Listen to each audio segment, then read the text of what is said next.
Thank you for making it to another episode of It's My Money with Patrina Dixon, or the Money Exchange. I'm so excited. I have my girl Jeanne Kelly here with me today. We are going to get into credit. So let's call this Get Your Paper and Pen, because the credit knowledge you will get today from this credit expert is going to be phenomenal. So before I have Jeanne introduce herself, let me remind you who I am. My name is Patrina Dixon. I am known across all social streets as the It's My Money lady. It's My Money is my trademark brand in the financial space. And with that, under that, you get all things financial. So I'm so excited that you make it here. Every single time I drop an episode, you all stay locked with me. I appreciate you. And always drop down and get that helpful information in the show notes. And there's always a good link there that can help you along your financial journey. And if this is your first time tuning in, make sure you hit that subscribe button or follow wherever you're listening to this on the various platforms. Now, with that, what's up, Jeanne? Hi, Patrina. How are you? I'm well. You're looking so awesome in your red. I love it. Yeah, we got to listen. It's a little orange around here lately. Oh, is it orange? Okay, it's a reddy orange. I love it. So it's like making me smile. I love it. It's like cheery. So Jeanne, I opened the door of you being a credit expert. That's how I kicked us off. In your words, tell us, who is Jeanne Kelly? Well, you know what? I got in this industry because I had bad credit. And it was over 20 years ago. I was going through a divorce. I was just young, not paying attention. And then I was trapped and I realized there was nowhere to get help. And so because of that, I figured out a way to build better credit and how to fix issues. So I became a credit coach, and, I live and breathe the credit industry. I absolutely love it because it can save you money, not cost you money. And that's what's so important. I love how you said that. I don't think people realize that it can save you money. And we're going to delve into that a little bit, because a lot of people, and I do hear people say this, both young and I'll call it more mature, is that, I don't need credit. I can just spend money. I have the money, etc. But some things you need credit, or the extension of credit. And we're going to talk a little bit about that. So tell us about what credit is, and from a FICO perspective, tell us what credit is, and then what FICO is.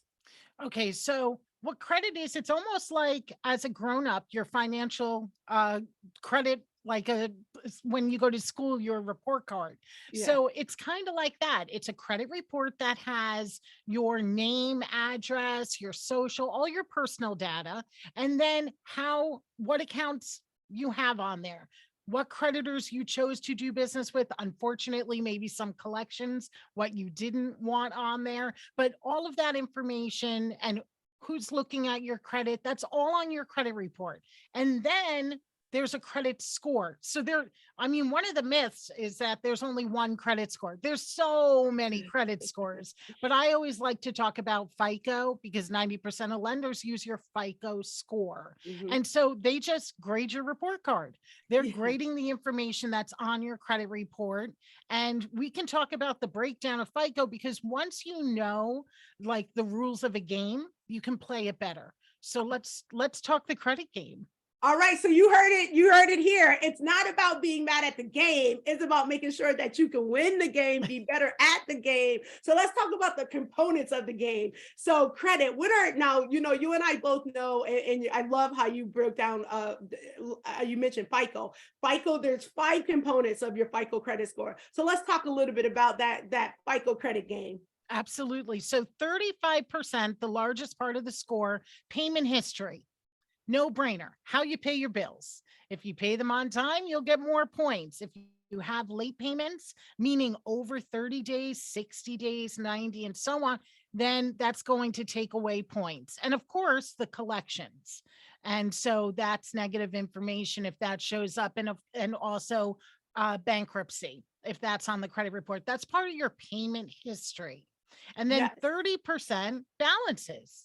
And this is something, again, those are 2 things we can control: how we're paying and where our balances are. So the lower our balances on credit cards, the better the score. So I always say my magic number, well, my magic number is 10% of what's available to you. And I Yeah. do that, Patrina, for easy math. Yes. And because if anything's too low, under 7%, it's not really calculated in the FICO score. So you have to have something on there. So I just say easy math, think of it as 10%, try to think that's your limit. And if Mm. you can do that, then you'll make the most of that part of the score, the 30%. I So love that. So number one, so think of it from 100% perspective. 35% is pay on time.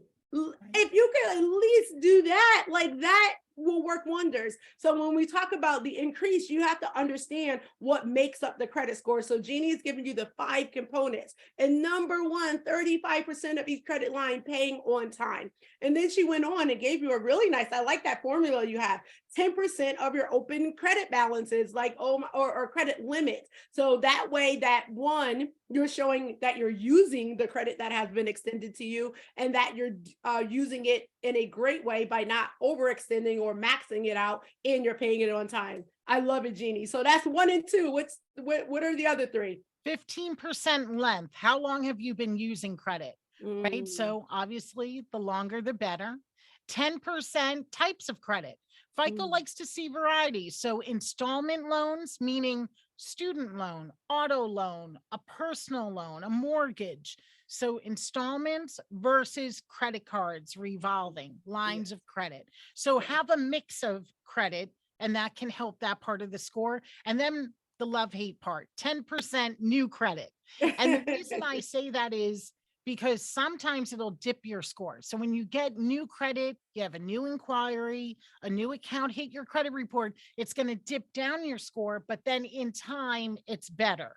You Yeah, don't want to go stale here with your credit report. And yeah. Patrina, you said something interesting too about a lot of times people think, oh, I'll just pay cash or I have the money. I had a girlfriend reach out to me the other day. She always kept her scores in the 800s, beautiful. And then she paid off her mortgage, started buying her cars cash. Mhm, She has only one credit card. And she's mm. like, why is my score just dropping, dropping, dropping? I'm like, you're disappearing. From So I'm the like, credit, right? Credit environment, right? Like it's right, not, you have no that. I mean, I love how you started it, and I do this a lot too about the analogy of grades in school. If you don't take a test, you don't have any quizzes, or you don't show up, there's nothing for them to assess you on, right? I right. love that, right? It's Yeah. so true. So tie that in. I mean, that I think that dovetail right in, because oftentimes, especially like when I and different individuals work with people on trying to manage their money, trying to get their financial house in order, if you Right. will. When people begin to do that, they end up sometimes, well, sometimes a lot of them do, paying off credit or paying off their debt, and then want to close the credit card. Can you talk a little bit about the pros and cons of doing that? Some people want to because I like also how you use control the controllables, where you can control 1 and 2, you said, right? So people like when they can't control if they're going to use a card or not, just get rid of the credit line after they pay it off.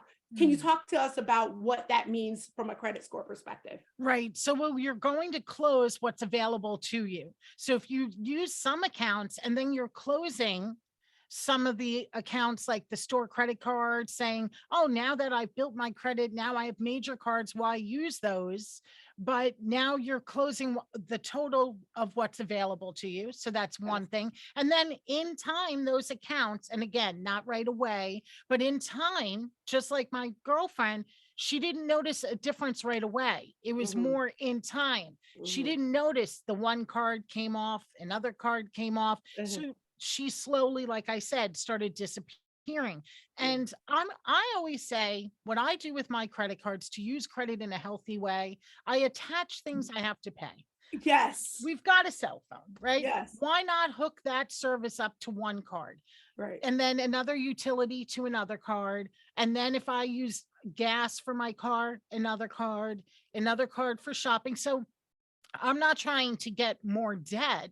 I'm Yeah. just knowing this is what I pay already, hook it up to my credit card, use it in a healthy way, pay it off.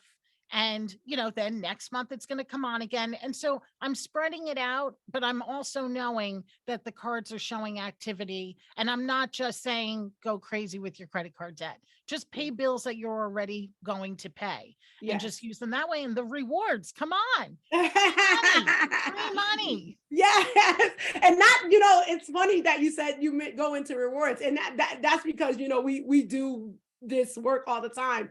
People then ask the question of, are the rewards worth it? There's cash rewards, there's point rewards, things like that. People say, is it? So a lot of people now consider what I'll call the credit game, as you mentioned earlier, for purposes of rewards. So can you talk a little bit about that, like pros and cons of rewards and the use of credit for that purpose without the management budgeting, management purpose of paying for credit? Right. So for the rewards, find the card that fits you best. If you're someone who flies a lot, you're going to want to find something where it can help you with, free flights. Yes. I'm a Disney freak, so maybe I have a Disney card, right? So just maybe, right?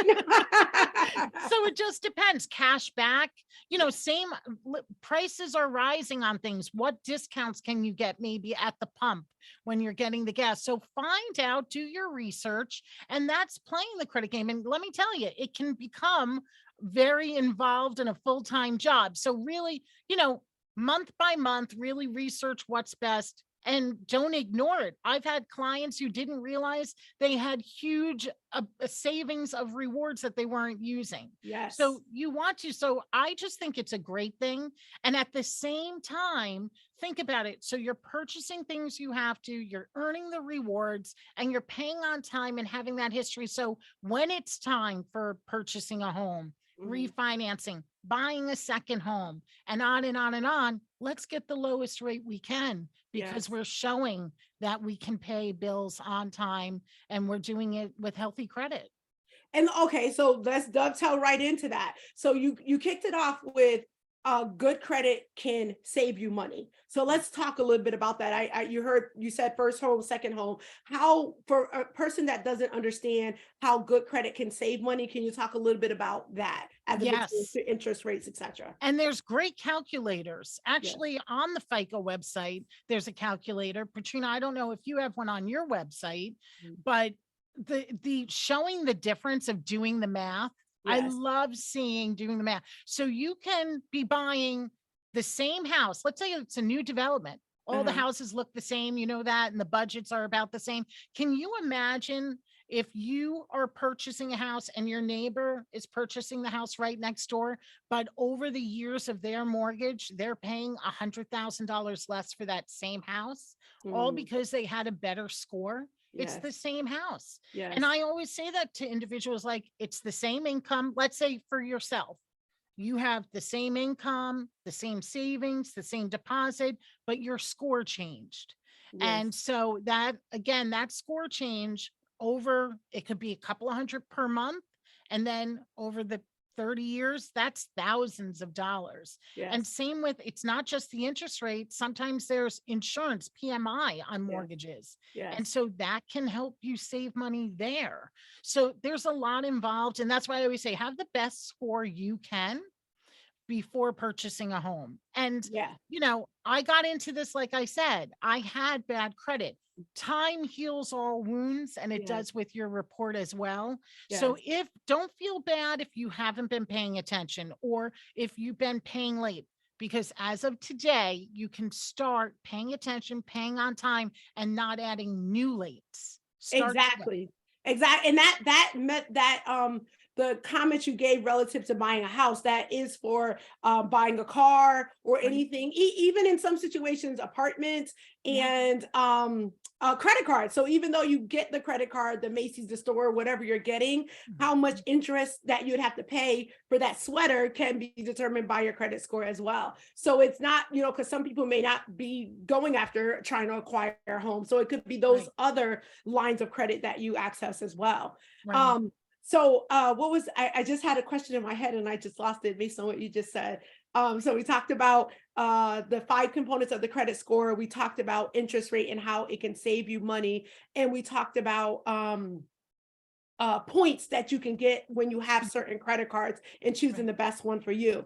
One of the questions that I get a lot regarding credit as well is how many credit cards should a person have? Right. And Any rule of thumb on that?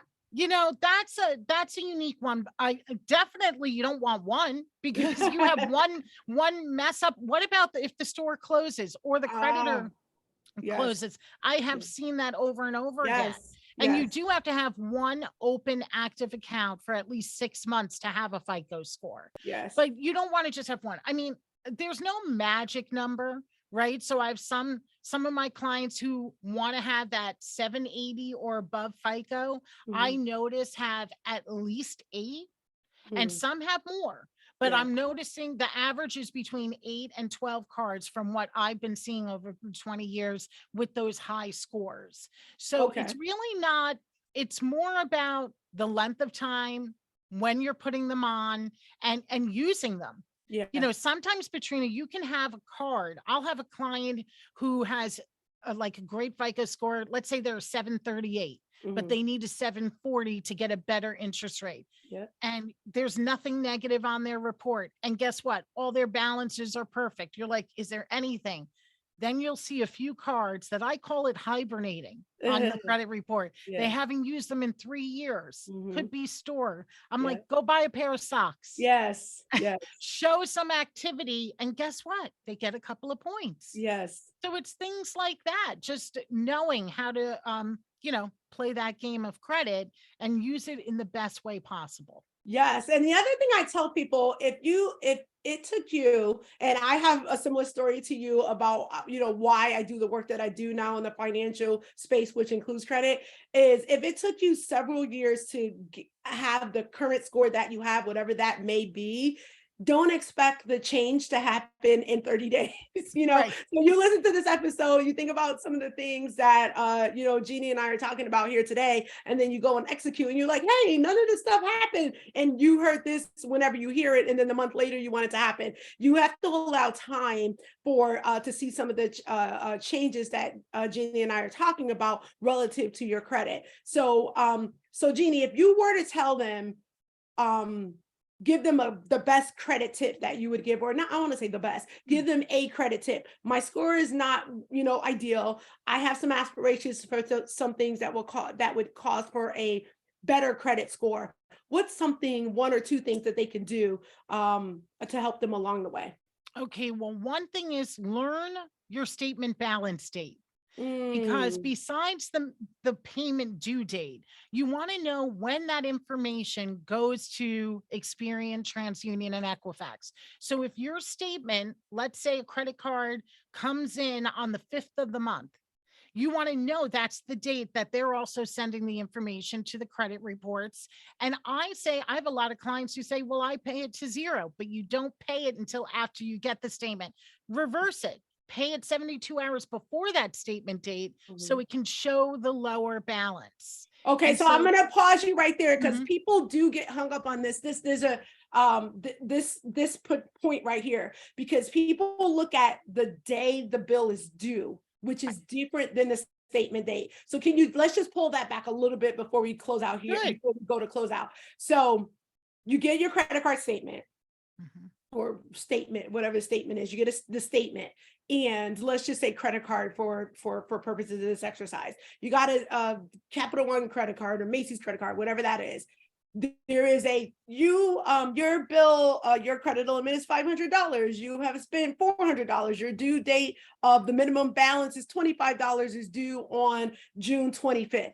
The statement date is June, I'm going to make this up, June 12th. Talk to them about which date to pay attention to and why, and how they should use both of those so it can be to their advantage. Right. So the statement date, the date that it says it's getting kicked out to you to alert you what your balance is, that's the same date that it's going to the credit reporting agencies. So whatever information is on that statement, so let's say, like you said, a $400 balance, that's what's going to show on the credit reports. And if your limit's 500 and you're at 400, that's close to the limit. Right. Meanwhile, you may say, oh, but I was going to pay it to zero. So pay attention to that statement date and try to lower it before the date the statement comes to you. So just try to pay it before, and then still pay attention. If there's a balance after that and there's a due date, still make the minimum payment if you didn't pay it to zero. Make sure you pay whatever is due by that due date. So I always am paying attention to due dates. So that's where I want you to go. So we Yeah. talked earlier about 35% of your credit score is based on paying on time, right? So the statement date that's being mentioned here is different than paying on time, right? I just want, okay. So paying on time, that's that due date that's clicking that you're paying by that date that's there. The statement date is helping with the balance component that you talked about, which helps to increase your credit score. Right. So if you're looking for some extra points, that is something you can do. And a lot of times we think, because everything's so instant nowadays. So you think I pay it, that the next day it's going to get updated on the credit report, but that's not how it works. Right. It gets updated with that statement. So that's why I share that tip. And then wait, let me just double back because people are, hopefully they're taking notes, because a lot of people when they hear pay on time, they may even put in their phone, or like you said, have a automatic payment go or something like that, and you're doing it on the payment date. You have to, if the need is to increase your credit score, you have to understand how like she said, how the credit game works. So you want to ensure not only are you paying on time, but that you're ensuring that when they cut the statement, when the statement date is, that your amount that's owed to that credit card is down by that 10% that she mentioned. So you need two dates, sort of, if you will, on that you need to ensure that you are sending money to the creditor that you owe. So I want to make sure, because it's important that as you think about budgeting and as you think about paying on time, that the statement date and the credit date are two different dates. Both dates are shared with you by the creditor on your bill. So if you just know your payment due date is on the 10th and that's all you kind of have factored in, you need to go look at that actual statement so you know when the statement date is, and do some of the things that Jeannie talked about. Anything else to add, Jeannie, before you go to the next tip? No, that's perfect. That's perfect. All right, know those dates. And you don't have to, if you're not wanting to maximize your score and you're just working regularly, and it's fine, pay it with the due date. But I'm saying when you're looking for those extra points, right? And you're and let's say we're in the building or recovering of our credit, that's when we want to try to have those balances low for the credit reporting. And then my number one tip: know what's being reported about you. You can do this for free. Annualcreditreport.com, sponsored site by Experience, TransUnion, and Equifax.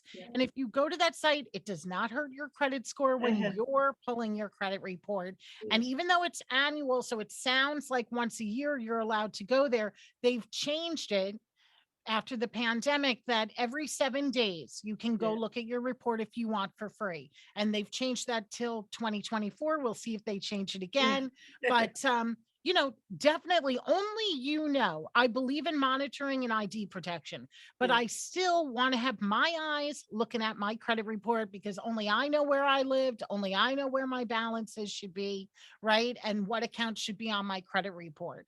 So that's my number one tip. And I've been saying I now really heavily talk about my second, which is almost as important. And that's exactly what this show is about. And it's keep learning. Yes, keep learning about financial empowerment and your credit, because we work so hard for our money, but then sometimes we're not paying attention, and we want to save as much as we can.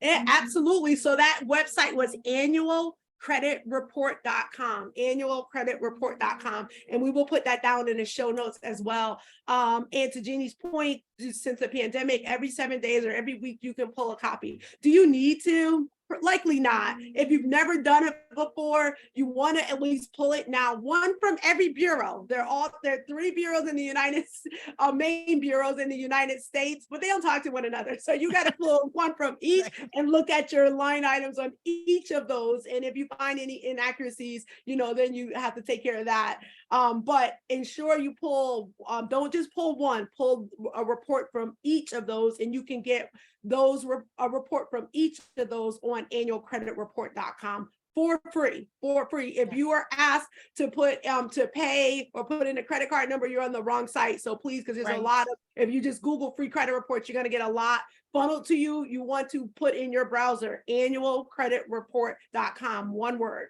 Okay, Jeanne, now you have talked about a lot of stuff here, a lot of great information that you shared. This was a jam-packed episode with helpful tips to understand the credit game into things people can actually execute on after they listen to this. They may want to follow you, check you out. Where can they find you? Tell them a little bit about what you have going on and where they can find you.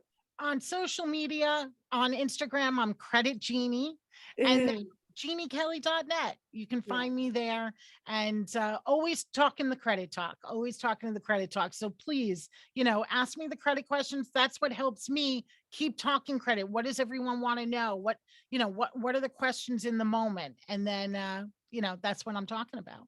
Yeah, and her stuff will be down in the show notes as well. Jeanne, I thank you. I thank you for all the work that you do, all the credit information that you bring forth in all the places that you do so. Thank you for being on the show. Thank you for having me. I'm so excited. Yes, absolutely. And you all, thank you again for rocking with us. Hopefully you've learned more about credit than you have before. Remember, there's 5 components to your FICO credit score. And Jeanne has shared with you some debunked, if you will, some myths, and shared with you some great tips to help you along your credit journey. So if you haven't subscribed after listening to this episode, hopefully you will, drop down and hit that red button. If you're watching us and if you're listening to us, make sure you hit that follow button on whichever platform that you're listening. I appreciate you. This is Patrina Dixon, the It's My Money lady. You make it a great one.